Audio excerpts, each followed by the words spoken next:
بسم اللہ الرحمن الرحیم نحمده ونصلی ونسلم علی رسولہ الکریم اما بعد فاعوذ باللہ من الشیطان الرجیم بسم اللہ الرحمن الرحیم والعصر ان الانسان لفی خسر الا الذین آمنوا وعملوا الصالحات وتواصوا بالحق وتواصوا بالصبر صدق اللہ العظیم وبلغنا رسوله النبی الکریم ونحن على ذلك لمن الشاہدین والشاکرین والحمد للہ رب العالمین۔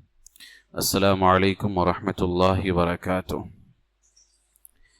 بارگاہ رسالت مآب صلی اللہ علیہ وسلم میں درود و سلام کا نذرانہ پیش کر لیں۔ اللہم صلی علی سیدنا ومولانا محمد وبارک وسلم صلاة وسلاما علیک یا رسول اللہ صلی اللہ تعالی علیہ وسلم۔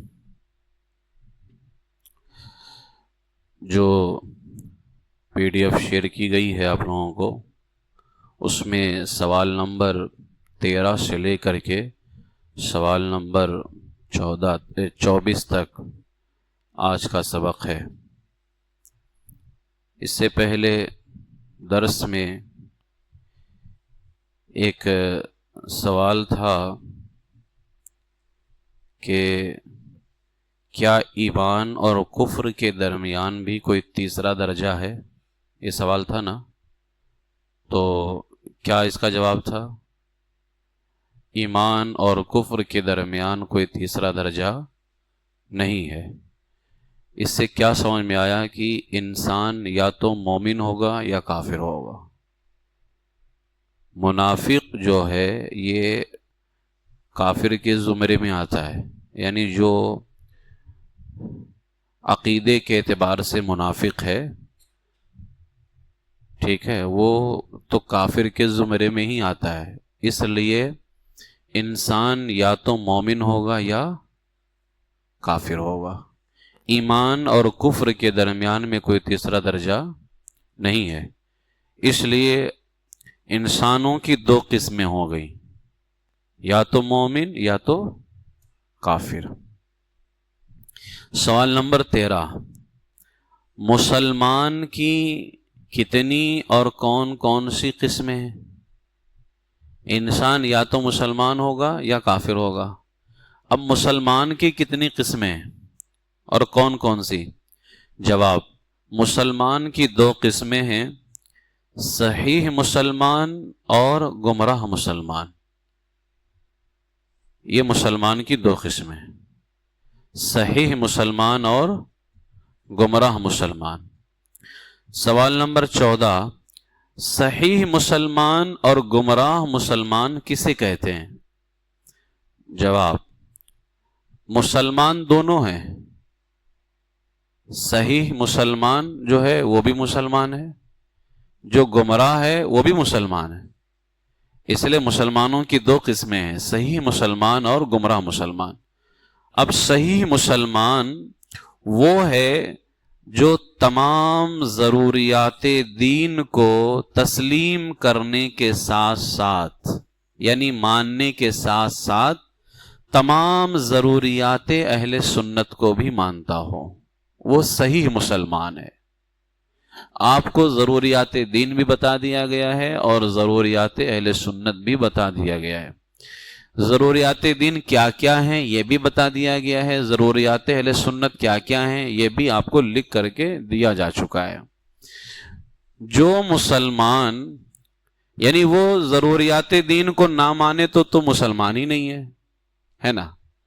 ضروریات دین کو ماننے کے ساتھ ساتھ ضروریات اہل سنت کو بھی مانے، اس کو کون سا مسلمان بولتے ہیں؟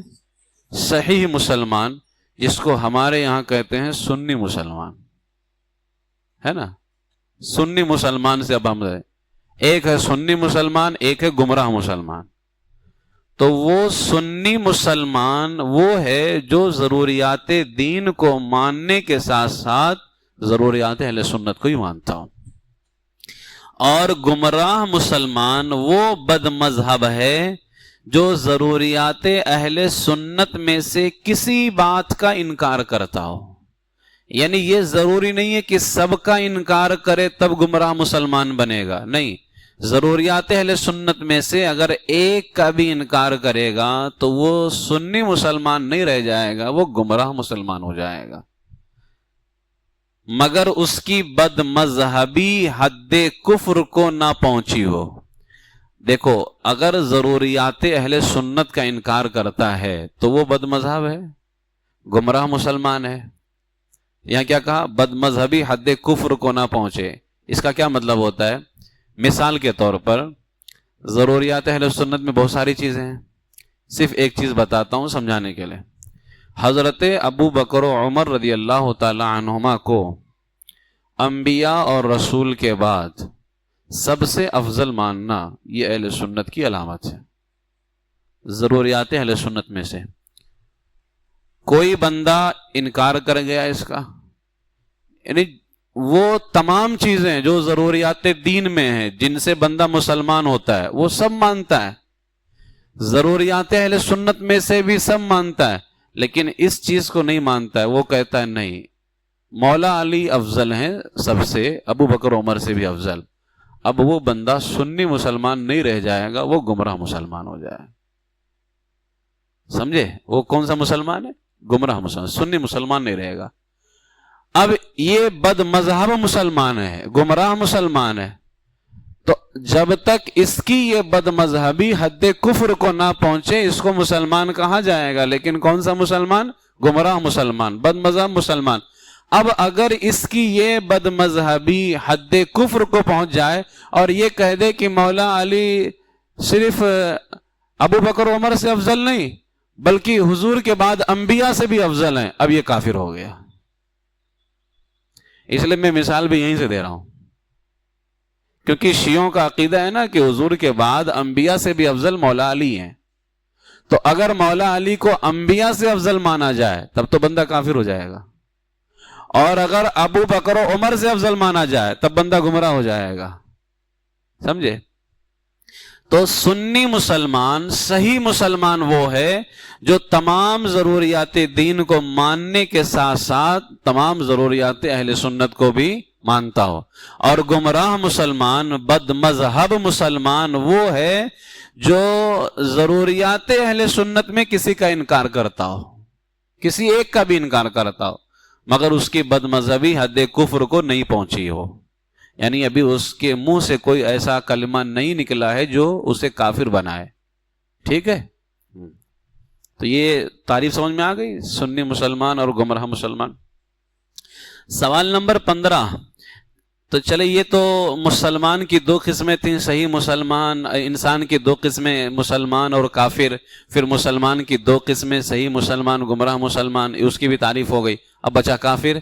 کافر کی کتنی اور کون کون سی قسمیں ہیں، یہ یہاں پر میں توجہ چاہوں گا خاص طور سے۔ کافر کی کتنی اور کون کون سی قسمیں ہیں؟ جواب نمبر 15، کافر کی بھی دو قسمیں ہیں، کافر اصلی، کافر مرتد۔ اصلی کافر، مرتد کافر۔ اصلی والا بھی کافر ہے، مرتد بھی کافر ہے، لیکن یہ دونوں الگ الگ کفر کے درجے میں۔ جو اصلی کافر ہے وہ الگ درجے میں ہے، جو مرتد کافر ہے وہ الگ درجے میں ہے۔ تو کافر کی کتنی قسمیں ہیں؟ مسلمان کی کتنی قسمیں ہیں؟ کون کون سی؟ سنی مسلمان، گمراہ مسلمان۔ اور کافر کی بھی کتنی قسمیں ہیں؟ کون کون سی؟ اصلی کافر، مرتد کافر۔ آپ کافر اصلی نہیں بول پاتے، اصلی کافر، مرتد کافر، ٹھیک ہے؟ اصلی کافر اور مرتد کافر۔ سوال، کافر اصلی کسے کہتے ہیں؟ یعنی اصلی کافر کیا ہوتا ہے؟ جواب، کافر اصلی وہ کافر ہے جو شروع ہی سے کلمہ اسلام کو نہ مانتا ہو، یعنی شروع سے کلمہ اسلام کو وہ نہ مانتا ہو، جیسے دہریہ ہے نا، ایتھسٹ، مجوسی، مشرک، یہود و نصارہ، اور ہمارے ملک کے جو ہنود ہیں، بتوں کے پجاری، یہ سب کیا ہیں؟ کافر اصلی۔ یہ لوگ شروع سے ہی اسلام کے کلمے کو نہیں مانتے ہیں. تو جو شروع سے نہ مانے اس کو کیا کہتے ہیں؟ کافر اصلی. یعنی اصلی کافر یہ لوگ، یعنی شروع سے یہ لوگ اسلام کے کلمے کو نہیں مانتے. سوال نمبر 17، مرتد کسے کہتے ہیں اور کیوں کہتے ہیں؟ پہلے اس کا جواب سن لیں، پھر اس کے بعد میں جو ہم کافر مرتد ہے اس میں بھی دو قسمیں نکلتی ہیں. جو مرتد کافر ہے نا اس میں بھی دو قسمیں ہیں. مرتد دو طرح سے ہوتے، ایک مرتد کا حکم ہلکا ہے، دوسرے مرتد کا حکم بہت سخت ہے، بہت زیادہ سخت ہے. پہلے مرتد کی تعریف سنیں. مرتد کسے کہتے ہیں اور کیوں کہتے ہیں؟ جواب نمبر 17، مرتد وہ شخص ہے جو اسلام لانے کے بعد کفر کی طرف پھر جائے. اب دیکھیں، کافر اصلی وہ ہے جو شروع سے ہی کافر ہے، اسلام کے کلمے کو اس نے شروع سے ہی نہیں مانا. اور مرتد کون ہے؟ جو اسلام لانے کے بعد، یعنی پہلے مسلمان تھا پھر کفر کی طرف پھر جائے. یعنی کسی ایسے امر کا انکار کرے، ایسی بات کا انکار کرے جو ضروریات دین میں سے ہو. ضروریات اہل سنت میں سے انکار کرے گا تو کیا بن جائے گا؟ گمراہ مسلمان. مسلمان تو اب بھی رہے گا نا، کافر نہیں ہوگا نا. لیکن اگر وہ بندہ مسلمان تھا اور ضروریات دین میں سے انکار کر بیٹھا تو وہ کافر اصلی بنے گا یا کافر مرتد بنے گا؟ کافر مرتد نا. کہتے ہیں اس کے اس فعل کو ارتداد کہتے ہیں. اسی کام کو کیا کہتے ہیں؟ ارتداد. یعنی مسلمان تھا، ضروریات دین میں سے کسی بات کا انکار کر بیٹھا، وہ مرتد بن گیا. یعنی زبان سے کلمہ کفر بکے جس میں تعویل صحیح کی گنجائش نہ ہو. یعنی اس نے ایسا کوئی کلمہ بک دیا کہ اب اس کو کہیں سے بھی تعویل نہیں کیا جا سکتا. اس کا یہ مطلب بھی ہو سکتا ہے، اس کا یہ مطلب. اب جیسے قرآن شریف میں آیا ہے ید اللہ، اللہ کا ہاتھ. اگر کوئی بندہ اللہ تعالیٰ کا ہاتھ مانے تو کیا ہو جائے گا؟ وہ کافر تو ہو جائے گا. اللہ جسم وغیرہ سے پاک ہے. لیکن کسی بندے نے کہا اللہ کا ہاتھ، اور اس نے یہ بول کر کے اللہ کا دست قدرت مراد لیا تو کافر نہیں ہوگا. تعویل نکل آئی نا اس میں، تعویل نکل. قرآن شریف میں ہے ید اللہ، ید کہتے ہیں ہاتھ کو، ید ہاتھ کو ہی کہتے ہیں. لیکن یہاں یہ والا ہاتھ مراد نہیں ہے، دست قدرت مراد ہے، دست رحمت مراد ہے. سمجھے؟ تو کسی بندے نے ایسا کفر بک دیا جس میں کوئی تعویل کی گنجائش ہی نہیں ہے. کوئی معاذ اللہ یہ کہہ دے کہ حضور آخری نبی نہیں ہے، اس میں کوئی تعویل ہے ہی نہیں. کسی بھی طرح سے کوئی تعویل نہیں کر سکتے. تو کسی نے ایسا کلمہ بک دیا، ایسا کفر بکا جس میں تعویل صحیح کی کوئی گنجائش نہ ہو. یوں ہی بعض افعال یعنی کام بھی ایسے ہیں جن سے بندہ کافر ہو جاتا ہے. جیسے کسی نے بت کو سجدہ کیا، یا قرآن پاک کو معاذ اللہ نجاست کی جگہ پھینک دینا. تو یہ بھی اعمال جو ہیں ان سے بندہ کافر ہوتا ہے. ٹھیک ہے؟ تو ان تمام کاموں سے یعنی یہ سمجھ لیں جو شروع سے اسلام کے کلمے کو نہ مانے وہ کافر اصلی ہے. اور جو مسلمان ہو اور پھر وہ جو ہے کوئی ایسا کلمہ بک دے جس کی بنیاد پر وہ اسلام سے باہر ہو رہا ہے، اس کو کافر مرتد کہتے. بولا بھی کرو، کافر مرتد کہتے ہیں. یہاں ایک معنی کی طرف توجہ چاہوں گا، بہت بہترین چیز ہے. مرتد کا معنی کیا ہے؟ مرتد کا معنی نیچے لکھا ہے. مرتد کا معنی پھیرا ہوا. پھیرا ہوا. ایک ہوتا ہے پھرنا، ایک ہوتا ہے پھیرنا. ایک ہوتا ہے پھرنا، ایک چیز ہے گرنا، اور ایک ہوتا ہے گرانا. تو جو چیز گرتی ہے یعنی جیسے ہم کہتے ہیں نا کٹنا، اور ایک ہوتا ہے کاٹنا. تو کاٹنے میں اختیار ہے، کٹنے میں اختیار نہیں ہے. ہم کوئی چیز کاٹ رہے تھے، وہ کاٹتے کاٹتے ہاتھ کٹ گیا، جان بوجھ کے کاٹا ہے. تو یہاں پہ کیا بولتے ہیں؟ ہاتھ کاٹ لیا ہم نے، ہاتھ کٹ گیا بولتے ہیں. اور اگر ہم نے جان بوجھ کے کاٹا تو یہ نہیں بولتے ہاتھ کٹ گیا، بولتے کاٹ لیا، ہے نا.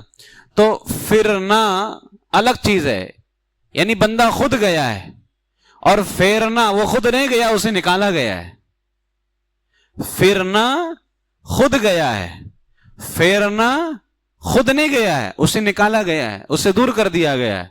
مرتد کا معنی پھیرا ہوا ہے، یعنی نکالا ہوا ہے، حالانکہ وہ خود اسلام سے پھرا ہے، نہ کہ اس کو کسی نے اسلام سے نکالا ہے، کسی نے نکالا ہے اس کو اسلام سے۔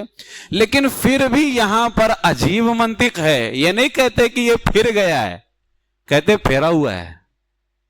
یہ کیا ہے؟ نکالا ہوا ہے، یہ پھیرا ہوا ہے، بھگایا ہوا ہے، جبکہ اس کو کسی نے پھیرا نہیں ہے، یہ خود پھرا ہے۔ اگر بندہ کاٹے تو یہ نہیں کہتے کٹ گیا ہے، بلکہ کہتے کاٹا ہے۔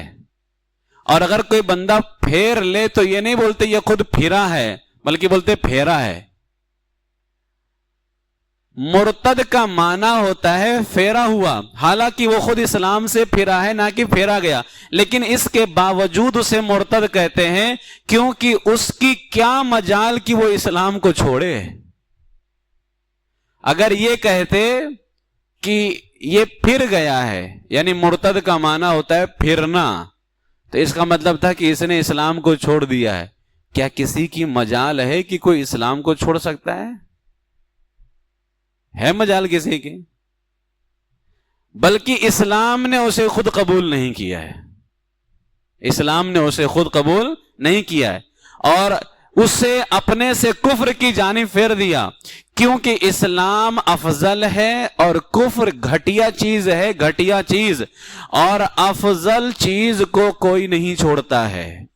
اس لیے مرتد کو ہم کہتے ہیں پھیرا ہوا ہے، یعنی اسلام کا بھگایا ہوا ہے، اسلام نے اس کو اپنے قریب رکھا ہی نہیں ہے، اس کو اپنے سے کفر کی جانب پھیر دیا، یعنی یہ اس لائق تھا ہی نہیں کہ اسلام اس کو اپنے دامن میں لیتا، بلکہ اسلام نے اس کو خود پھیرا ہوا ہے، جبکہ وہ خود گیا ہے دین سے باہر، اس کو کسی نے نکالا نہیں ہے۔ لیکن جب وہ نکل گیا تو کیا کہتے ہیں؟ یہ پھیرا ہوا ہے، یعنی اسلام کا بھگایا ہوا ہے، اسلام نے اسے دور کیا ہے۔ یہ ہے جو ہے مرتد کا معنی کہ یہ پھیرا ہوا ہے۔ اسلام کو کون چھوڑ سکتا ہے؟ اسلام دوسروں کو چھوڑتا ہے کہ تم ہمارے لائق نہیں ہو۔ کسی کی کیا مجال کہ اسلام کو چھوڑے؟ اسلام افضل چیز ہے اور کفر گھٹیا چیز ہے، اور افضل چیز کو چھوڑا نہیں جاتا ہے۔ ٹھیک ہے، یہ مرتد کا معنی تھا۔ اور مرتد کسے کہتے ہیں؟ بہت آسان لفظوں میں، جو ہمیشہ سے اسلام کے کلمے کو نہ مانے وہ اصلی کافر ہے، اور جو مسلمان ہو اور اس کے بعد وہ کافر ہو جائے اس کو کیا کہتے ہیں؟ مرتد۔ ٹھیک ہے، سوال نمبر 18، کافر مرتد کی کتنی اور کون کون سی قسمیں ہیں؟ جواب، کافر مرتد کی بھی 2 قسمیں ہیں۔ کافر مرتد کی بھی کتنی قسمیں ہیں؟ 2، یعنی مرتد کی بھی 2 قسمیں ہیں، مرتد مجاہر، مرتد منافق۔ مرتد مجاہر، مرتد منافق۔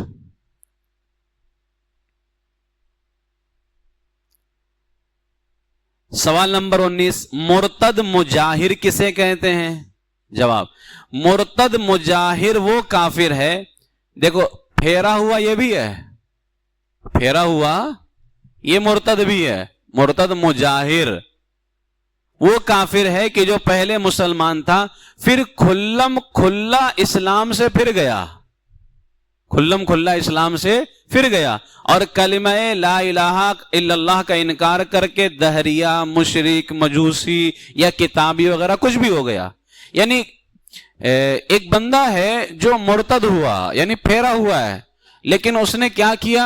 کلمے کا انکار کر دیا، کھلم کھلا اس نے اپنے آپ کو لوگوں کے سامنے یہ ظاہر کر دیا کہ میں کافر ہوں، اس نے یہ ظاہر کیا۔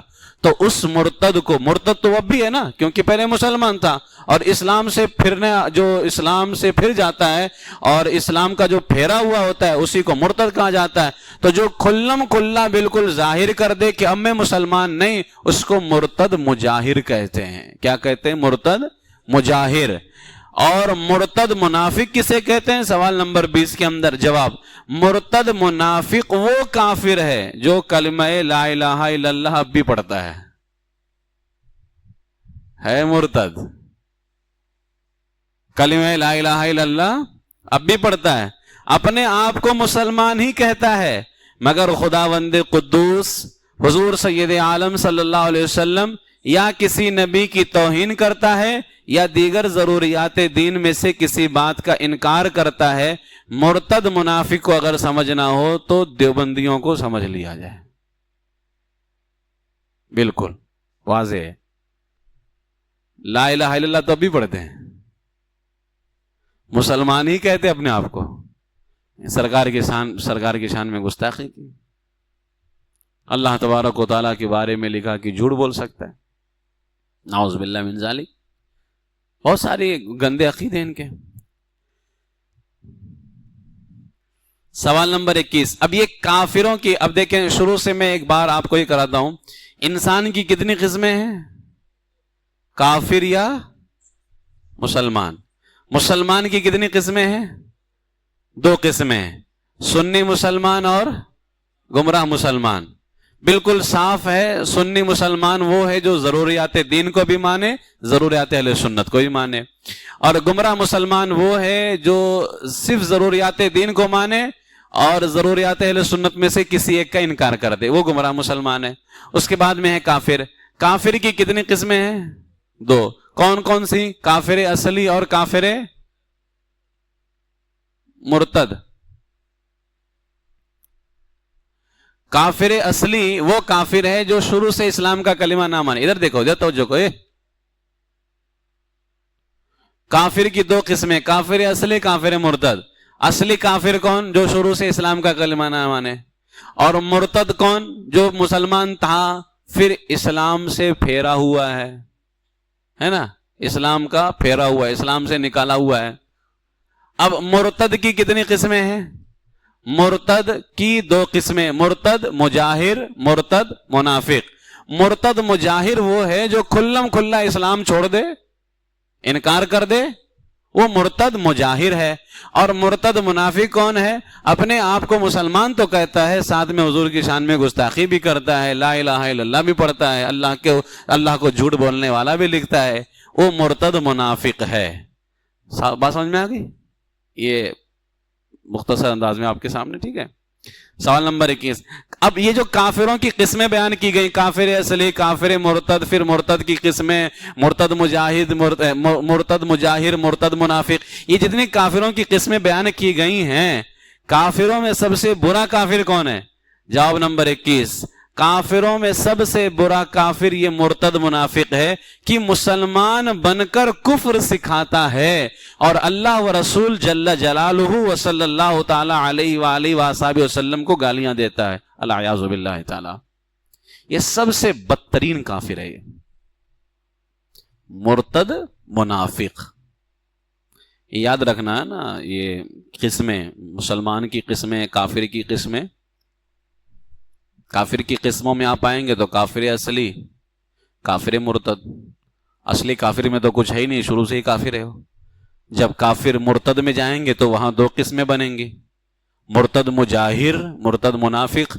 مرتد مجاہر وہی جو ہمیشہ، جو بالکل اپنے آپ کو نان مسلم ظاہر کر دے، کلمے کا انکار کر دے، میں کلمہ نہیں پڑھتا بول دے، میں اللہ کو نہیں مانتا بول دے، تو وہ کون سا کافر ہو گیا؟ مرتد ہو گیا، مرتد مجاہر۔ اور مرتد منافق کلمہ پڑھتا ہے، مسلمان ہونے کا دعویٰ بھی کرتا ہے، اور پھر بھی اللہ اس کے رسول کی شان میں گستاخی کرتا ہے، تو اللہ اس کے رسول کی شان میں گستاخی تو کفر ہے نا۔ اب تم لاکھ کلمے پڑھتے رہو، لاکھ اپنے آپ کو مسلمان کہتے رہو، تو یہ تو حال سرکار کی بارگاہ میں منافقوں کا بھی حال ہے۔ اس لیے آپ دیکھیں نا، مرتد منافق کے اندر ہی کہا گیا نا کہ مسلمان کہے گا وَمِنَ النَّاسِ مَن يَقُولُ آمَنَّا بِاللَّهِ وَبِالْيَوْمِ الْآخِرِ۔ محبوب آپ کی بارگاہ میں کچھ لوگ آئیں گے، سورہ بقرہ میں نا شروع آیتیں، شروع کی 3 آیتیں مومنوں کے بارے میں، ان الذین کفروا سواء، یہ آیت ختم اللہ علی قلوبہم، یہ 2 آیتیں کافروں کے بارے میں۔ اب یہاں سے لگاتار 13 آیتیں منافقوں کے بارے میں، اور یہ کافروں میں سب سے بدترین کافر ہے، یہ ہے نا، مرتد منافق. ومن الناس لوگوں میں سے من یقول کچھ لوگ کہیں گے آمنا باللہ وبالیوم الآخر ہم ایمان لائے اللہ پر اور آخرت کے دن پر. محبوب وہ لوگ دعویٰ تو کریں گے وما ہم بمؤمنین لیکن مومن نہیں ہوں گے. تو لوگ گھبرا جاتے ہیں یار دعویٰ بھی کر رہا ہے پھر بھی ہم اس کو کافر کہتے ہیں. اللہ نے فرما دیا ہے تو اب کیا کریں قرآن شریف بدل دیں گے. کہتے فتاوی رضویہ شریف نہ پڑھیں تو قرآن شریف بھی نہ پڑھیں. فتاوی رضویہ شریف نہ پڑھیں تو کیا قرآن شریف بھی نہ پڑھیں. قرآن شریف میں تو اللہ فرماتا ہے نا دعویٰ کریں گے. دعوے سے تھوڑی کچھ ہوتا ہے. ابھی کوئی دعویٰ کر لے کہ میں فیمیل ہوں تو فیمیل تھوڑی بن جائے گا. یا کوئی آج کل کی فیمیل دعویٰ کر لے کہ میں میل ہوں. اب فیمیل نے تو لباس سے دعویٰ کر ہی لیا ہے کہ میں میل ہوں, ہے نا, لیکن باقی چیزوں سے تھوڑی وہ کچھ کر سکتے ہیں. تو صرف دعوے سے کچھ نہیں ہوتا ہے نا. تو کچھ لوگ دعویٰ کرتے تھے سرکار کی بارگاہ میں بھی آ کر کے. اللہ تعالیٰ کیا فرماتا ہے وَمِنَ النَّاسِ مَن يَقُولُ آمَنَّا بِاللَّهِ وَبِالْيَوْمِ الْآخِرِ وَمَا هُم بِمُؤْمِنِينَ يُخَادِعُونَ اللَّهَ وَالَّذِينَ آمَنُوا. وہ اللہ کو اور ایمان والوں کو اپنے زعم میں دھوکہ دینا چاہتے ہیں اپنے خیال کے حساب سے. اللہ کو دھوکہ کون دے سکتا ہے؟ وما يخدعون يخادعون الله والذين آمنوا وما يخدعون الا انفسهم وما يشعرون. لیکن وہ خود اپنے آپ کو دھوکہ دیتے ہیں اور انہیں پتہ بھی نہیں چلتا ہے. وہ اپنے آپ کو دھوکہ دے رہے, اللہ کو تھوڑی کوئی دھوکہ دے سکتا ہے.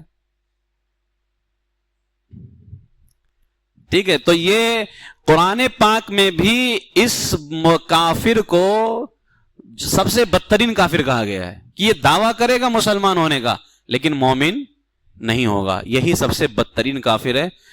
اعلیٰ حضرت علیہ الرحمٰن نے جن 4 پر کفر کا فتویٰ لگایا ہے, صرف اعلیٰ حضرت نے نہیں, علماء عرب نے بھی, علماء عجم نے بھی, سینکڑوں کی تعداد میں علماء نے جن 4 لوگوں پہ کفر کا فتویٰ لگایا ہے, اشرف علی تھانوی, قاسم نانوتوی, رشید گنگوہی, خلیل امبیٹوی, انہی 4 پہ کفر کا فتویٰ لگا ہے. اب جو ان چاروں کے کفریات کو جاننے کے بعد بھی کافر نہ مانے وہ خود کافر ہو جائے گا. آج کل کے دیوبندی اسی لیے کافر ہیں. آج کل کے دیوبندیوں پہ تھوڑی کفر کا فتویٰ لگا ہے. فتویٰ تو انہی 4 پہ لگا تھا. فتویٰ تو انہی 4 پہ لگا تھا نا. لیکن جو انہیں کافر نہ مانے وہ کافر ہو جائے گا. 7 فتویٰ لگا تو یہ بھی بنا تھا من شک فی کفری وعذابی فقد کفر. جو ان کے کافر ہونے میں شک کرے گا وہ بھی کافر ہو جائے گا. تو آج کل کے دیوبندی لوگ بھی کہتے ہیں کہ اعلیٰ حضرت نے تو ہمارے کچھ سنی, سوری دیوبندی نہیں, ہمارے کچھ سنی لوگ کہتے ہیں کہ اعلیٰ حضرت نے صرف 4 پہ کفر کا فتویٰ لگایا تھا. بڑھاپے میں کچھ لوگوں کا دماغ سٹیا جاتا ہے. اللہ تعالیٰ سے دعا کیا کرو کہ اللہ تعالیٰ بڑھاپے میں ایمان کی حفاظت فرمائے. حقیقت ہے بڑھاپے میں ایمان کی حفاظت فرمائے اللہ تعالیٰ.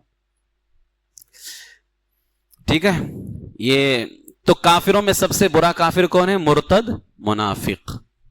ٹھیک, مرتد منافق. یہ جو شروع میں ترتیب بتایا نا کچھ قسمیں, اس کو ذہن میں محفوظ رکھیں. سوال نمبر 12. اب جو کافر ہے اس کا تو حکم سخت ہے ہی. یہ جو مسلمان میں جو ایک قسم ہے نا گمراہ مسلمان کی, اس کے ساتھ ہمارا کیا سلوک ہونا چاہیے, اس کے ساتھ ہمارا کیا رویہ ہونا چاہیے. اس لیے کہ کافر کے ساتھ تو بالکل مناہی ہے, لیکن وہ جو ایک مسلمان میں سے نکلا ہوا تھا گمراہ مسلمان ہے نا, گمراہ مسلمان, لوگ جس کو ہلکا سمجھتے ہیں, بہت معمولی سمجھتے ہیں. تو ایک سوال ہے گمراہ مسلمان کے ساتھ کیسا سلوک رکھیں؟ جواب, وہ مسلمان جو بد مذہب ہیں یعنی گمراہ ہیں ان کے بارے میں رحمت عالم صلی اللہ علیہ وسلم کا حکم جاننے کے لیے مندرجہ ذیل حدیثیں پڑھیں. نمبر 1, حضرت انس رضی اللہ تعالیٰ عنہ سے مروی ہے کہ سرور کائنات صلی اللہ علیہ وسلم نے فرمایا اذا رأیتم صاحب بدعہ فاکفہروا فی وجہہ فإن اللہ یبغض کل مبتدع.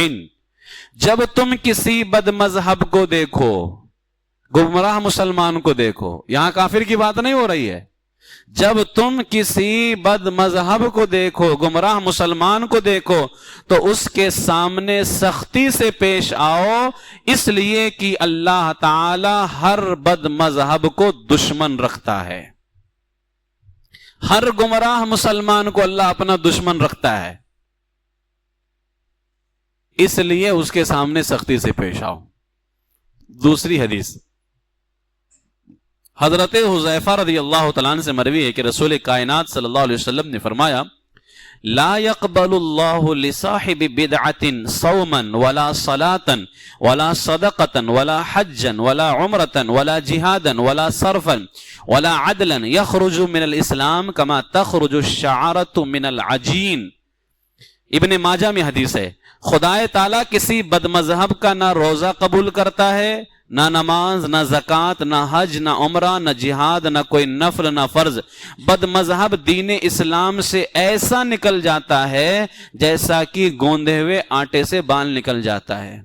یعنی اس نے آج ضروریات اہل سنت کا انکار کیا، اللہ تعالیٰ اس کو اپنا دشمن بناتا ہے، اور پھر ایک وقت آتا ہے کہ یہ بندہ گمراہ ہونے کے ساتھ پھر کافر ہو جاتا ہے. اکثر ایسے ہوتا ہے. اعلیٰ حضرت نے لکھا ہے گمراہی کا دروازہ ایسے ہی نہیں کھلتا ہے، اللہ والوں کے خلاف لوگ بولنا شروع کر دیتے ہیں تو گمراہی کا دروازہ کھل جاتا ہے،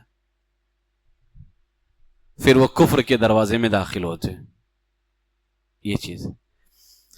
تیسری حدیث کنز العمال کی حضرت انس رضی اللہ تعالیٰ عنہ سے روایت ہے کہ حضور نے فرمایا اہل البدع شر الخلق والخلیقہ.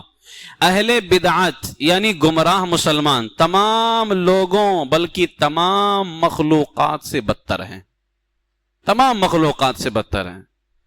اور پھر چوتھی حدیث کنز العمال کی ہی حضرت ابو امامہ رضی اللہ تعالیٰ عنہ سے مروی کہ حضور نے فرمایا اہل البدع کلاب اہل النار. بد مذہب گمراہ مسلمان جہنم والوں کے کتے ہیں. یہ سب حضور کے فرمان ہیں، جہنم والوں کے کتے ہیں. مشکات شریف کے اندر حضرت ابراہیم بن میسرہ سے مروی ایک حدیث ہے کہ رسول پاک نے فرمایا من وقر صاحب بدعت فقد اعان علی ہدم الاسلام. جس نے کسی بد مذہب کی عزت کی، جس نے کسی گمراہ مسلمان کی عزت کی تو اس نے اسلام کو گرانے پر مدد کی، اسلام کو ڈھانے پر مدد کی. اب یہاں پر سوال یہ ہے کہ بد مذہب کی اگر کوئی تعظیم کر رہا ہے تو اسلام ڈھانے پر مدد کیسے ہو رہی، اسلام گرانے پر مدد کیسے ہو رہی ہے؟ اس کا جواب دیتے ہوئے کوئی اور نہیں، ہندوستان کا پہلا محدث محقق علی الاطلاق شیخ عبدالحق محدث دہلوی رحمۃ اللہ تعالی علیہ اشیعۃ اللمعات میں ارشاد فرماتے ہیں بد مذہب کی عزت کرنے میں سنت کی حقارت اور ذلت ہے. یعنی جب بندہ بد مذہب کی عزت کرتا ہے اس کا مطلب وہ سنت کو ذلیل کرتا ہے. سنت کو اب یہاں سنت کیا ہے؟ اہل سنت و جماعت کا یہ طریقہ ہے کہ بد مذہبوں کو دوست نہ بنایا جائے، بد مذہبوں کے سامنے سختی سے پیش آیا جائے. تو اب اہل سنت تو یہ ہے کہ بد مذہبوں سے سختی سے پیش آیا جائے. وہ بد مذہب کی تعظیم کر رہا ہے تو گویا اہل سنت کو ذلیل کرنا چاہتا ہے، اہل سنت کو غلط بتانا چاہتا ہے. تو فرماتے بد مذہب کی عزت کرنے میں سنت کی حقارت اور ذلت ہے، اور سنت کی حقارت جو ہے وہ اسلام کی بنیاد ڈھانے تک پہنچا دیتی ہے. یعنی اہل سنت کو اگر طریقہ چھوڑ دیا جائے تو گویا بندہ اپنے اسلام کو ختم کرنے تک پہنچ جاتا ہے، اسلام ڈھانے تک پہنچ جاتا ہے. اس لیے آپ نے فرمایا کہ جس نے کسی بد مذہب کی تعظیم کی گویا اس نے اسلام کو گرانے پر مدد کی. یعنی اب اس نے بد مذہب کی تعظیم کر لی، اہل سنت و جماعت کا جو طریقہ ہے اس سے ہٹ کر کے چلا، بہت جلد وہ اپنے اسلام کو بھی گرا دے گا. اور دوستی یاری کا وہ ہوگا یا ویلتا لیتنی لم اتخذ فلانا خلیلا لقد اضلنی عن الذکر بعد اذ جاءنی. کاش کہ ہم نے فلاں کو دوست نہ بنایا ہوتا، اس نے تو ہدایت آنے کے بعد مجھے گمراہ کر دیا. تو یہی حال ہوگا. اس لیے کسی بد مذہب کی تعظیم نہیں کرنی ہے. چھٹی حدیث پاک ہے حضرت ابو ہریرہ رضی اللہ تعالیٰ عنہ سے مروی ہے کہ رحمت عالم نے ارشاد فرمایا، مسلم شریف میں حدیث پاک ہے. اس کے علاوہ دیکھیں نوٹ لگا ہوا ہے، اس حدیث کو ابو داؤد نے حضرت ابن عمر سے، ابن ماجہ نے حضرت جابر سے، اس کے علاوہ بھی روایتیں کی گئی ہیں. ٹھیک ہے. تو اب یہاں پر جو مسلم کی حدیث ہے حضرت ابو ہریرہ سے مروی، حضور نے فرمایا ان مریضوا فلا تعودوهم وان ماتوا فلا تشهدوهم وان لقيتموهم فلا تسلموا عليهم ولا تجالسوهم ولا تواكلوهم ولا تشاربوهم ولا تناكحوهم ولا تصلوا عليهم ولا تصلوا معهم. بد مذہب گمراہ مسلمان اگر بیمار پڑیں ان کی عیادت نہ کرو، اگر مر جائیں جنازے میں شریک نہ ہو، ان سے ملاقات ہو تو سلام نہ کرو، ان کے پاس نہ بیٹھو، ان کے ساتھ کھانا نہ کھاؤ، ان کے ساتھ پانی نہ پیو، ان کے ساتھ شادی بیاہ نہ کرو، ان کے جنازے کی نماز نہ پڑھو اور نہ ان کے ساتھ نماز پڑھو. یہ 6 حدیثیں یہاں پر پیش کی. اب دیکھیں نیچے خلاصہ حدیث.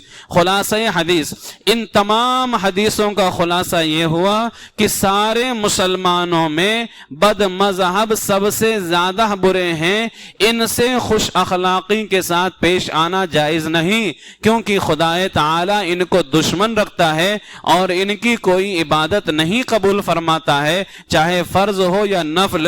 وہ جہنمیوں کے کتے ہیں، ان کی عزت کرنا مذہب اسلام کو ڈھانے پر مدد کرنا ہے.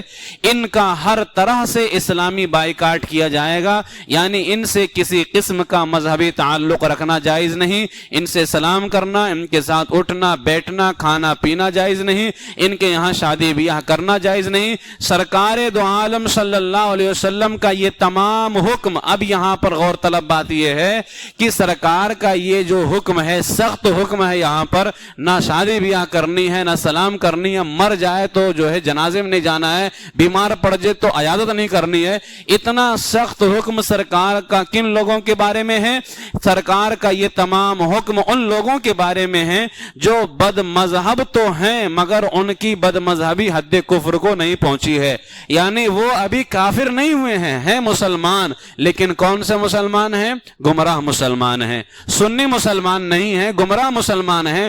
گمراہ مسلمانوں کے بارے میں سرکار کا اتنا سخت حکم ہے، فرماتے رہے وہ لوگ جو کہ مرتد ہیں تو ان کے بارے میں شریعت اسلامیہ کا حکم تو بہت سخت ہے، بہت سخت ہے. یہ جو حکم بیان کیا گیا ہے لوگ یہ سمجھتے ہیں کہ یہ بالکل جو کافر ہو جائے گا اس کے بارے میں یہ حکم ہے. یہ حکم کافر کے بارے میں نہیں، یہ بد مذہب کے بارے میں، گمراہ مسلمان کے بارے میں. اور اگر کافر کا حکم جاننا ہے، مرتد کا حکم جاننا ہے تو اب ذرا نیچے مرتد کا حکم پڑھیں. کیا ہے مرتد کا حکم؟ وہ مرتد کہ جو اب مرتد میں بھی 2 قسمیں تھے، مرتد مجاہر اور مرتد منافق، تو دونوں کا حکم بھی الگ الگ ہوگا. وہ مرتد جو کلم کھلا اسلام سے پھر گیا اور کلمہ لا الہ الا اللہ کا انکار کر دیا، اس کے بارے میں حکم یہ ہے کہ حاکم اسلام کا حاکم اسے 3 دن قید میں رکھے، پھر اگر وہ توبہ کر کے مسلمان ہو جائے فبہا تو ٹھیک، ورنہ اسے قتل کر دے. یہ مرتد کا حکم ہے. اوپر جو کہا گیا تھا نہ ملنا نہ جانا نہ بیٹھنا نہ اٹھنا، یہ تو بد مذہب کا تھا بابا، یہ تو بد مذہب کا تھا، گمراہ مسلمان کا تھا. مرتد مجاہر جو ہے، جو جس نے اپنا اسلام کھلم کھلا چھوڑ دیا اور جو ہے بالکل کفر میں داخل ہو گیا، اس کا تو حکم یہ ہے کہ اسلام کا جو حاکم ہو اسے 3 دن قید کر کے رکھے اور اس کے سامنے اسلام پیش کرے، اسلام لا. اگر وہ 3 دن کے اندر اسلام قبول کر لے تو ٹھیک ہے، ورنہ اس کو قتل کر دے. یہ مرتد کا حکم ہے. اور وہ دوسرا والا، اور وہ لوگ جو کہ اپنے آپ کو مسلمان ہی کہتے ہیں، مرتد منافق، ٹھیک ہے، اور ہماری طرح نماز روزہ بھی کرتے ہیں مگر اللہ کے محبوب پیارے مصطفیٰ صلی اللہ تعالی علیہ وسلم یا کسی دوسرے نبی کی توہین کر کے مرتد ہو گئے، تو وہ چاہے سنی بریلوی کہے جاتے ہوں یا وہابی دیوبندی، یعنی وہ کوئی بھی کہا جاتا ہو، کوئی بھی کہا جاتا ہو. اگر کوئی بندہ اپنے آپ کو آج سنی بریلوی کہلاتا ہے، کل اس نے جو ہے معاذ اللہ سرکار کی شان میں گستاخی کر دی تو اللہ نہ کرے. کتنے کہلانے والے بہک بھی رہے. اگر بہک گیا تو چھوڑ دیا جائے گا کہ بریلوی کہلاتا ہے، کچھ نہیں ہوگا، کچھ نہیں ہو سکتا. تو وہ اپنے آپ کو چاہے سنی بریلوی کہے جاتے ہوں یا وہابی دیوبندی، بادشاہ اسلام ان کی توبہ قبول نہیں کرے گا. مرتد مجاہر جو تھا، جس نے کھلم کھلا اسلام کو چھوڑ دیا اور جو ہے نا پھر وہ کافر ہو گیا، تو اس کو 3 دن قید رکھے گا، اسلام پیش کرے گا، قبول کیا تو ٹھیک ہے ورنہ قتل کر دے گا۔ لیکن جو مرتد منافق ہے، جس نے اللہ اس کے رسول کی توہین کی ہے اور توہین کر کے مرتد ہو گیا، اب یہ کچھ بھی ہو تو بادشاہ اسلام اس کی توبہ کو قبول نہیں کرے گا، یعنی انہیں قتل کر دے گا۔ وہ مان بھی لے، توبہ کر بھی لے مرتد منافق، تو اس کی توبہ قبول نہیں کی جائے گی۔ اسی لیے فرمایا نا، من سب نبیا فاقتلوہ، جو سرکار کو گالی دے اس کو صرف کاٹنا ہی ہے، اس کی توبہ ہی قبول نہیں ہے، اس کی توبہ قبول ہی نہیں ہے، اس کو قتل ہی کرنا ہے۔ فقیہ اعظم ہند مرشدی سرکار صدر الشریعہ علیہ رحمہ فرماتے ہیں، مرتد اگر ارتداد سے توبہ کر لے تو اس کی توبہ مقبول ہے۔ کون سا مرتد؟ مرتد مجاہر۔ مگر بعض مرتدین، مثلا کسی نبی کی شان میں گستاخی کرنے والا، کہ اس کی توبہ مقبول نہیں، اس کی توبہ مقبول نہیں۔ اوپر جو کہا نا کہ توبہ قبول ہے، تو کہتے توبہ قبول کرنے سے مراد یہ ہے کہ توبہ کرنے کے بعد بادشاہ اسلام اسے قتل نہ کرے گا۔ یعنی مرتد مجاہر جو تھا، جس نے توبہ کر لی، تو اب بادشاہ اسلام اس کو قتل نہیں کرے گا۔ لیکن مرتد منافق جو کہا گیا نا بعد میں، بعض مرتدین، بعض پھرے ہوئے جو نبی کی شان میں گستاخی کریں، تو ان کے بارے میں کیا ہے کہ اس کی توبہ قبول نہیں ہے۔ لیکن آخر میں دیکھیں یہاں پر جو ہے کچھ اہم بات، لیکن نبی کے گستاخ کو قتل کرنا چونکہ بادشاہ اسلام کا کام ہے اور یہ ہمارے یہاں ملک ہندوستان میں ممکن نہیں، تو اب موجودہ صورت میں مسلمانوں پر کیا لازم ہے؟ ایسے لوگوں کا مذہبی بائیکاٹ کریں۔ مذہبی بائیکاٹ، ان کا ذبیحہ نہ کھائیں، ان کے یہاں شادی بیاہ نہ کریں، ان کی نماز جنازہ نہ پڑھیں، اور نہ مسلمانوں کے قبرستان میں انہیں دفن ہونے دیں، اور نہ ان کے ساتھ میں رشتہ داری کریں، نہ ان کے ساتھ نماز پڑھیں۔ اس طرح کا بائیکاٹ کرنا ہے، کیونکہ اب جو شریعت مطہرہ کا حکم ہے، ظاہر سی بات ہے وہ کیا ہے کہ اسلام کا حاکم بادشاہ اسلام اس کو قتل کرے گا۔ ہمارے یہاں یہ صورت ممکن نہیں ہے، لہذا بائیکاٹ کیا جائے ایسے لوگوں کا۔ یہ کس کا حکم بیان کیا گیا ہے؟ مرتد کا حکم بیان کیا گیا ہے۔ اتنا سخت حکم، اور جو بد مذہب گمراہ مسلمان کے بارے میں اوپر کہا گیا، لہٰذا ایسے لوگوں سے دوری بنائے رکھنا ہمارے لیے ضروری ہے۔ امام اہل سنت اعلی حضرت علیہ رحمہ فتاوی رضویہ شریف کی 23ویں جلد میں صفحہ 692 پر ارشاد فرماتے ہیں، غیر مذہب والیوں کی صحبت آگ ہے، ذی علم، علم والے عاقل بالغ مردوں کے مذہب اس میں بگڑ گئے ہیں، یعنی ان کی صحبت میں اچھے بگڑ گئے، اچھے خراب ہو گئے۔ پھر عمران ابن حطان کا اعلی حضرت نے واقعہ بیان کیا کہ تابعی کے زمانے کے اندر، صحابہ کے بعد جن لوگوں کا زمانہ آتا، حضور نے فرمایا نا میرا زمانہ سب سے بہتر ہے، پھر ان کا زمانہ جن کا میرے زمانے سے زمانہ ملا ہوا ہے، پھر ان کا زمانہ بہتر ہے جن کا زمانہ ان کے زمانے سے بہتر ہے جن کا زمانہ میرے زمانے سے ملا ہوا ہے، یعنی تابعی کا زمانہ ہے نا۔ تو یہ تابعی کے زمانے میں یہ محدث تھا، خارجی مذہب کی عورت کی صحبت میں معاذ اللہ خارجی ہو گیا یہ، اور یہ دعویٰ کیا تھا کہ اسے سنی کرنا چاہتا ہے۔ اعلیٰ فرماتے ہیں جیسے آج بہت سارے لوگ دیوبندیوں کے پاس جا کر کے پڑھ لیتے ہیں، گمراہوں کے پاس، استاذ کا بہت اثر ہوتا ہے، اس لیے استاذ بہت اچھا پکڑنا چاہیے، ذرا بھی عقیدے کے اندر خرابی نہیں ہونی چاہیے۔ اعلیٰ فرماتے جب صحبت کی یہ حالت تو استاد بنانا کس درجہ بدتر ہے کہ استاذ کا اثر بہت عظیم اور نہایت جلد ہوتا ہے۔ اس لیے جب صحبت صرف اتنا اثر کر رہی ہے تو استاذ کی صحبت تو اور زیادہ اثر کرنے والی چیز ہے، اس لیے استاد بہتر ہونا چاہیے۔ ایک اور مقام پر فتاوی رضویہ شریف کی 11ویں جلد میں صفحہ 376 پر فرماتے ہیں، جو شخص بد عقیدہ لوگوں سے دوستی اور پیار کرتا ہے، بد مذہب سے دوستی اور پیار کرتا ہے، اس سے نور ایمان سلب ہو جاتا ہے، ایمان کا نور اس سے کیا ہو جاتا ہے؟ چھین لیا جاتا ہے، سلب ہو جاتا ہے۔ مرشد برحق حضور تاج الشریعہ علیہ رحمہ اسی لیے فرماتے ہیں، صلح کلی نبی کا نہیں سنیوں، سنی مسلم ہے سچا نبی کے لیے۔ اس لیے ایسے لوگوں سے اپنے آپ کو دور رکھیں۔ یہاں مرتد کی بات کی جا رہی تھی کہ مرتد وہ ہے جو پہلے مسلمان ہو، ٹھیک ہے، اور پھر اس نے اسلام، یعنی وہ اسلام سے باہر ہو گیا ہو، ٹھیک، اسلام سے وہ باہر ہو گیا ہو، اس کو کیا کہتے ہیں؟ مرتد۔ پھر مرتد کی قسمیں بتائی گئیں۔ اب یہاں پر ایک سوال ہے، مرتد ہونے کی کیا شرائط ہیں؟ یعنی کیا بندہ، کوئی بھی بندہ اگر کوئی کلمہ کفر نکال دے تو کیا وہ مرتد ہو جائے گا؟ کوئی بھی بندہ نہ سمجھ ہے، شعور نہیں ہے، کلمہ کفر نکال دیا تو مرتد ہو جائے گا؟ گردن پہ کسی نے چھری رکھ دی، تلوار رکھ دی، دل میں مومن ہے، زبان سے اس نے کلمہ کفر کہہ دیا، مرتد ہو جائے گا؟ نہیں نا۔ اس کی کچھ شرطیں بیان کی گئیں کہ یعنی مرتد کا حکم جو نافذ ہوگا، یعنی زبان سے کلمہ کفر تو کہہ رہا ہے، لیکن اگر یہ کنڈیشن پائی گئی تو مرتد نہیں ہے۔ زبان سے کفر کا کلمہ نکال رہا ہے، لیکن اگر یہ صورتیں پائی جائیں گی تو مرتد نہیں ہوگا، اور اگر یہ صورتیں نہیں پائی جائیں گی تو مرتد ہو جائے گا۔ اب وہ صورتیں کون سی ہیں؟ جواب نمبر 23، مرتد ہونے کی چند شرطیں ہیں۔ نمبر 1، عقل مند ہو۔ نا سمجھ بچہ اور پاگل سے ایسی بات اگر نکلی جو اسلام کے خلاف ہے، یعنی مرتد بنانے والی بات ہے، اگر ایسی بات کسی ناسمجھ سے یا پاگل بچے سے نکل گئی تو کفر کا حکم نہیں دیا جائے گا، ٹھیک ہے۔ دوسری چیز، ہوش۔ اگر نشے میں کسی نے کفر بک دیا تو حکم کفر نافذ نہیں ہوگا۔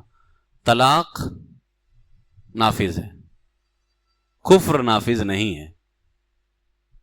کیوں؟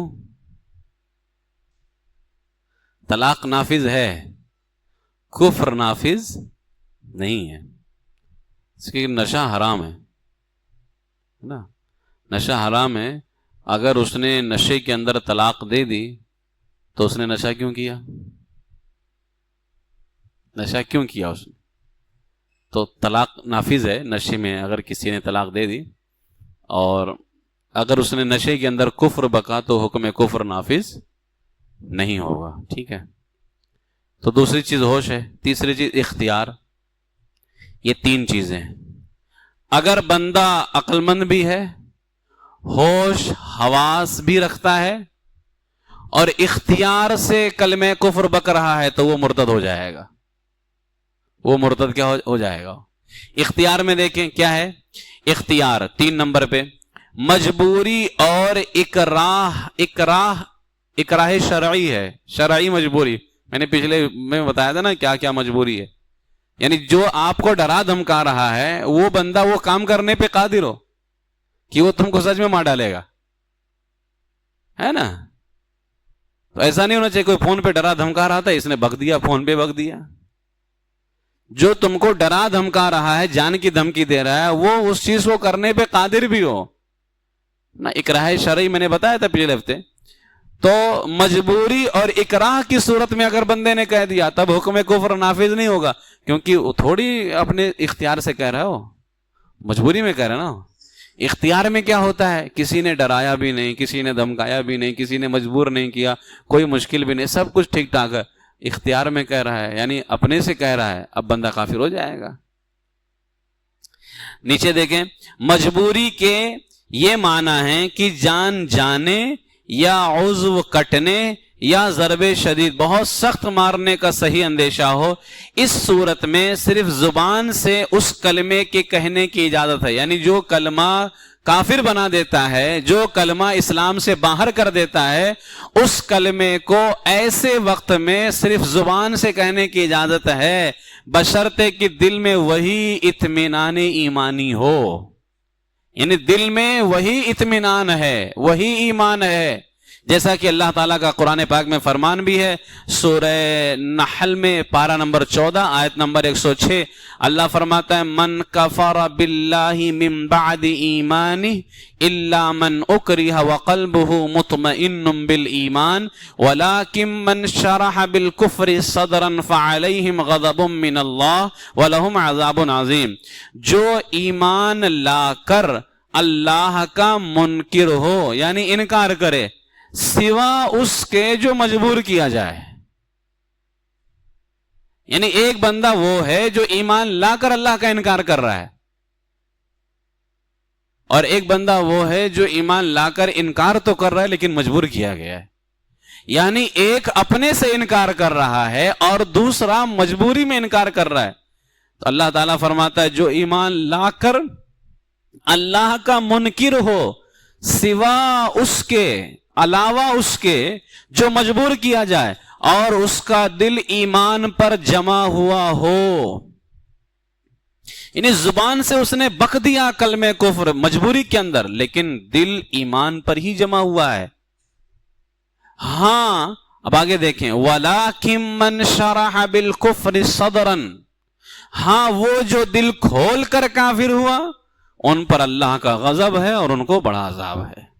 اب دل کھول کر کے کافر ہو گیا نا یہ تو وہ بندہ جو عقل بھی رکھے، وہ بندہ جو عقل رکھنے کے ساتھ ساتھ ہوش و حواس میں ہو، اور پھر وہ جو عقل بھی ہو ہوش بھی ہو اور اپنے سے کوئی کفر کا کلمہ بک رہا ہے، اب اس کے اوپر مرتد کا حکم نافذ ہوگا، سمجھے؟ اور اگر ان تینوں چیزوں میں سے کوئی چیز نہیں ہے، عقل نہیں ہے تو حکم کفر نافذ نہیں ہوگا، ہوش نہیں ہے تو حکم کفر نافذ نہیں ہوگا۔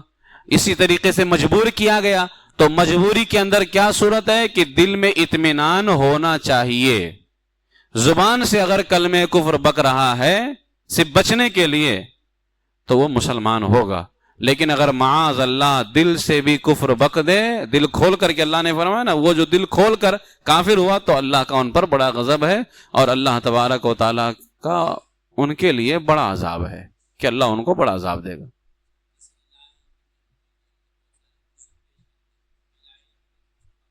نہیں ضروری ہے تجدید ایمان وغیرہ کرنا، لا علمی نہیں تھے ضروری نا، پہلے تو بتایا بنیادی باتوں میں کہ عقیدے کا سیکھنا ضروری ہے، تو لا علمی کیا ہوتی ہے اس کو اتنا تو جاننا ضروری ہے نا۔ ہاں یہ ہے کہ اس پر حکم کفر نافذ نہیں کیا جائے گا، اس کو اب بتایا جائے گا کہ یہ جو تم نے بکا ہے اس سے توبہ تجدید ایمان کرو۔ اب اگر بتانے کے بعد بھی وہ اڑا رہے اب وہ حکم کفر نافذ ہو جائے گا، سمجھ گئے؟ سوال نمبر 24 آخری سوال، کوئی بندہ مرتد ہو گیا ہے نا، اس نے کوئی کلمہ کفر بک دیا، اب وہ دوبارہ مسلمان ہونا چاہتا ہے تو وہ کیا کرے؟ یہاں پر حضور صدر الشریعہ علامہ امجد علی اعظمی علیہ الرحمہ نے طریقہ بیان فرمایا ہے بہار شریعت کے اندر، صفحہ 457 پر حصہ 9 میں آپ نے ارشاد فرمایا، کسی دین باطل کو اختیار کیا، پہلے مسلمان تھا دین باطل اختیار کر لیا، وہی تو مرتد کہلاتا ہے نا۔ کسی دین باطل کو اختیار کیا، مثلا یہودی یا نصرانی ہو گیا، ایسا شخص یعنی جو اسلام سے پھیرا ہوا ہے اب وہ دوبارہ اسلام میں آنا چاہتا ہے، ایسا شخص مسلمان اس وقت ہوگا کہ اس دین باطل سے بیزاری و نفرت ظاہر کرے اور دین اسلام قبول کرے۔ مثال کے طور پر اس کو میں ایک ایک لائن پڑھتا ہوں پھر میں سمجھاتا بھی ہوں اس میں کچھ باتیں۔ ایک بندہ ہے مسلمان تھا اور پھر اس نے معاذ اللہ یہ کہا کہ میں مسلمان نہیں ہوں، میں کرسچن ہوں، معاذ اللہ رب العالمین.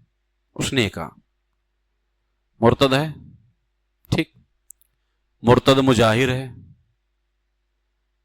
اب یہ دوبارہ اسلام میں آنا چاہتا ہے، تو کیا یہ بندہ صرف یہ کہہ دے کہ میں اسلام لاتا ہوں، کیا مسلمان ہو جائے گا؟ نہیں، اس کو اب یہ کہنا ہوگا کہ میں کرسچن مذہب سے بیزاری کا اظہار کرتا ہوں، میں نفرت کا اظہار کرتا ہوں، میں اس مذہب کو برا جانتا ہوں. یعنی جس مذہب میں بھی گیا تھا، اسلام میں آنے کے لیے سارے مذہب کو اب جھوٹ بولنا، یعنی ہے تو سارے مذہب برے، لیکن جس مذہب میں گیا تھا خاص اس مذہب سے بیزاری اور نفرت کا اظہار کرنا ضروری ہے نا. اور پھر کہے کہ میں دین اسلام قبول کرتا ہوں، اب وہ مسلمان ہوگا. سمجھ بات آ گئی؟ وہی کہہ رہے ہیں کسی دین باطل کو اختیار کیا، مثلا یہودی یا نصرانی ہو گیا، ایسا شخص مسلمان اس وقت ہوگا کہ اس دین باطل سے، جس دین باطل میں یہ گیا تھا، اس سے بیزاری و نفرت ظاہر کرے اور دین اسلام قبول کرے. یہ تو بات یہ ہو گئی کہ اسلام کے علاوہ کسی اور دین میں گیا تو اسلام میں آنے کے لیے اس دین سے بیزاری کا اظہار کرے اور اسلام کو قبول کرے تو مسلمان ہوگا. اور اگر ضروریات دین میں سے کسی بات کا انکار کیا ہو تو جب تک اس کا اقرار نہ کرے جس سے انکار کیا ہے، جس سے انکار کیا ہے، محض پہلے پورا پڑھ لو اس کے بعد میں سمجھاتا ہوں. اور اگر ضروریات دین میں سے کسی بات کا انکار کیا ہو تو جب تک اس کا اقرار نہ کرے، یعنی جس کا انکار کیا ہے اس کو ایکسپٹ نہ کرے، جس سے انکار کیا ہے، تو صرف کلمہ شہادت پڑھنے پر اس کے اسلام کا حکم نہ دیا جائے گا. کیوں؟ اس لیے کہ کلمہ شہادت کا اس نے بظاہر انکار نہیں کیا تھا. مثلا اب یہاں پر مثال دے کر کے سمجھا رہے ہیں، مثلا نماز یا روزہ کی فرضیت سے انکار کرے. نماز یا روزہ فرض ہیں، یہ ضروریات دین ہے نا، نماز یا روزہ فرض ہے، یہ ضروریات دین ہے. شراب اور سور حرام ہیں، یہ ضروریات دین ہے. اب یہ الگ بات ہے کہ ابھی یہ اعمال کے قبیل سے، ابھی آپ کو عقائد کے قبیل سے پڑھایا گیا ہے. نماز روزہ فرض ہے، کوئی بندہ نماز نہیں پڑھ رہا ہے کافر نہیں ہوگا، روزہ نہیں رکھ رہا ہے کافر نہیں ہوگا، لیکن ایک بار کہہ دے نماز فرض نہیں، کافر ہو جائے گا. روزہ فرض نہیں، کافر ہو جائے گا، اس لیے کہ فرض کا انکار کیا ہے. اور شراب بندہ پی رہا ہے، سور کھا رہا ہے، کافر نہیں ہوگا، گنہگار ضرور ہوگا، لیکن کہہ دے شراب حلال ہے اور سور حلال ہے، کافر ہو جائے گا، ہے نا. اب کہتے ہیں کسی نے نماز یا روزے کے فرض ہونے کا انکار کر دیا یا شراب اور سور کے حرام ہونے کو نہ مانا، تو اب اگر جیسے مثال کے طور پر اس نے کہا تھا کہ شراب حلال ہے، کافر ہو گیا، مرتد ہے نا. اب اسلام لے کر کیا آ رہا ہے؟ کہہ دے لا الہ الا اللہ محمد رسول اللہ، اشہد ان لا الہ الا اللہ وحدہ لا شریک لہ واشہد ان محمدا عبدہ ورسولہ. مسلمان ہو جائے گا؟ نہیں ہوگا. اس نے کہا تھا نا کہ شراب حلال ہے، اس کو پہلے کہنا پڑے گا شراب حرام ہے، شراب حرام ہے، شراب حلال نہیں ہے، اب کلمہ پڑھے. اس نے کہا تھا نماز فرض نہیں ہے، کافر ہو گیا تھا.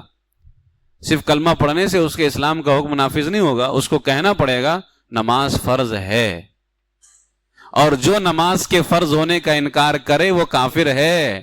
اب کہنے کے بعد وہ کلمہ پڑھے تو یہ مسلمان ہے، ورنہ یہ مسلمان نہیں ہے. ٹھیک ہے؟ تو کیا کہتے ہیں؟ اگر ضروریات دین میں سے کسی بات کا انکار کیا، یہ بات سمجھ میں آ گئی نا. جس دین میں گیا ہے اب اگر مسلمان ہونا چاہتا ہے تو اس دین سے بیزاری کا اظہار کرے. ضروریات دین میں سے اگر کسی چیز کا انکار کیا ہے، اب دوبارہ کیونکہ اب ضروریات دین کا انکار کر دیا تھا، کافر ہو گیا تھا، اب مسلمان بننا چاہتا ہے تو جس چیز کا انکار کیا تھا اس کا اقرار کرے.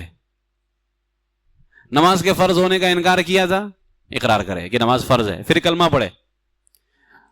سور اور شراب کے حلال ہونے کا معاذ اللہ اقرار کیا تھا، اب حرام ہونے کا اقرار کرے کہ یہ حرام ہیں.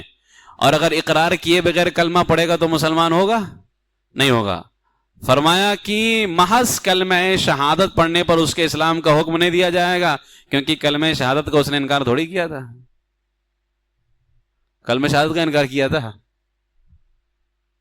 جس کا انکار کیا تھا اس کو مان۔ آخر یہاں پر ایک سوال پیدا ہوتا ہے کہ بندہ دوبارہ مسلمان ہونا چاہتا ہے، ہمیں تو دروازہ بڑا کر دینا چاہیے تھا، فوراً مسلمان مان لینا چاہیے تھا، بلا وجہ کہ آپ کہتے ہو کافر ہی رہے گا، اس کو کیا منوانا ضروری ہے؟ سوال یہ پیدا ہوتا ہے جس چیز کا اس نے انکار کیا تھا، کیا تم دعوے کے ساتھ کہہ سکتے ہو کہ اس کو اس نے اب تک مانا یا نہیں مانا؟ کلمے کا انکار تو نہیں کیا تھا نا، کلمہ تو پڑھ ہی رہا تھا، اس نے کہا تھا شراب حلال ہے۔ اب اگر دوبارہ کلمہ پڑھ رہا ہے تو تم کیا دعوے کے ساتھ کہہ سکتے ہو کہ اس نے شراب کو حرام مان لیا ہے؟ نہیں کہہ سکتا نا کوئی، جب تک وہ کہے نا کہ میں شراب کو حرام مانتا ہوں۔ اب اگر وہ کہہ دے کہ میں شراب کو حرام مانتا ہوں تو آپ کے دل میں ذرہ برابر بھی گرد و غبار نہیں رہ جائے گا کہ یار ہاں اس بندے نے کہا تھا کہ شراب حلال ہے، لیکن اب اس نے نفرت کا اظہار کر دیا ہے، اب یہ شراب کو حلال نہیں مانتا ہے۔ آپ کے دل میں کوئی بات رہے گی اس کے حوالے سے؟ اس لیے جس چیز کا انکار کیا ہے پہلے اس کا اقرار کرے، اس کے بعد میں کلمہ پڑھے۔ بغیر اقرار کے کلمہ پڑھے گا تو صرف کلمہ پڑھنا کام نہیں آئے گا، اس لیے کہ اس نے کلمے کا انکار نہیں کیا۔ اگر ضروریات دین میں سے کسی بات کا انکار کیا ہو تو جب تک اس کا اقرار نہ کرے جس سے انکار کیا ہے، محض کلمہ شہادت پڑھنے پر اس کے اسلام کا حکم نہ دیا جائے گا کہ کلمہ شہادت کا اس نے بظاہر انکار نہ کیا تھا، مثلا نماز یا روزے کی فرضیت سے انکار کرے یا شراب اور سور کی حرمت نہ مانے، تو اس کے اسلام کے لیے یہ شرط ہے کہ جب تک خاص اس امر کا اقرار نہ کرے اس کا اسلام قبول نہیں۔ یا دین میں داخل تو نہیں ہوا تھا کسی جو ہے اس نے ضروریات دین اعمال کے قبیلے میں سے کسی کا انکار نہیں کیا تھا، اس نے اللہ تعالیٰ اور سرکار کی جناب میں گستاخی کرنے سے کافر ہو گیا تھا، گستاخی کرنے سے وہ کافر ہو گیا تھا، سرکار کی شان میں اس نے گستاخی کر دی کوئی ہے نا، یا اللہ کی شان میں گستاخی کر دی، تو جب تک اس سے توبہ نہ کرے، یعنی جو اللہ اس کے رسول کی شان میں اس نے بکا ہے، جب تک اس چیز سے توبہ نہ کرے وہ صرف کلمہ پڑھنے سے مسلمان نہیں ہو سکتا ہے۔ اس چیز کو کہنا پڑے گا میں نے یہ جو کہا ہے۔ اسی لیے جب بھی کوئی دیوبندی ایمان اگر لانا چاہے تو وہ دیوبندی آ کر کے بولے میں اہل سنت و جماعت کو حق مانتا ہوں، کام نہیں چلے گا۔ وہ کہے کہ میں دیوبندی مذہب سے بیزاری کا اظہار کرتا ہوں، نہ انہیں کافر بھی تو ماننا ہے نا، چاروں کو تو کافر بھی تو ماننا ہے نا، اس کا تو اقرار کرنا پڑے گا، اس کو باقاعدہ اس سے کہلوایا جائے کہ میں اشرف علی تھانوی کو کافر مانتا ہوں، خلیل امبیٹوی کو کافر مانتا ہوں، قاسم نانوتوی کو کافر مانتا ہوں، رشید گنگوہی کو کافر مانتا ہوں، قاسم نانوتوی کو کافر مانتا ہوں، اور ان کو میں ایسا کافر مانتا ہوں کہ جو ان کے کفریات کو جاننے کے بعد بھی کافر نہ مانے وہ خود کافر ہے۔ یہ سب کہنے کے بعد وہ کلمہ پڑھے، پھر اب اس کے اوپر کسی شک و شبہ کی چادر نہیں رہ جائے گی، بلکہ ساری چادریں ہٹ جائیں گی اور سنی چادر چڑھ جائے گی اس کے اوپر، لیکن اس وقت جبکہ نفرت کا بیزاری کا اظہار کرے گا۔ ٹھیک ہے، ہاں یہ چند سوالات تھے ایمان اور کفر کے حوالے سے۔ انشاءاللہ تعالی پھر آنے والے ہفتے یا تو جمعہ کو درس ہوگا یا اتوار کو ہوگا، اس لیے کہ سنیچر کو میں نہیں رہوں گا، تو آنے والے ہفتے جمعہ یا اتوار انشاءاللہ تبارک و تعالی۔ اللہ تبارک و تعالی سرکار سید عالم صلی اللہ تعالی علیہ وسلم کی طفیل ہمارے ایمان و عقیدے کی حفاظت فرمائے، اور اہل سنت و جماعت ضروریات دین پر قائم اور استقامت کے ساتھ ساتھ اللہ تعالیٰ ضروریات اہل سنت پر بھی قائم فرمائے، اور ضروریات اہل سنت پر استقامت کے ساتھ ساتھ اللہ تعالیٰ معمولات اہل سنت پر بھی اللہ تعالیٰ ہم سب کو قائم و دائم فرمائے۔ اور اسی پر ہمارا خاتمہ نصیب فرمائے۔ وما علینا الا البلاغ المبین۔ السلام علیکم ورحمۃ اللہ وبرکاتہ۔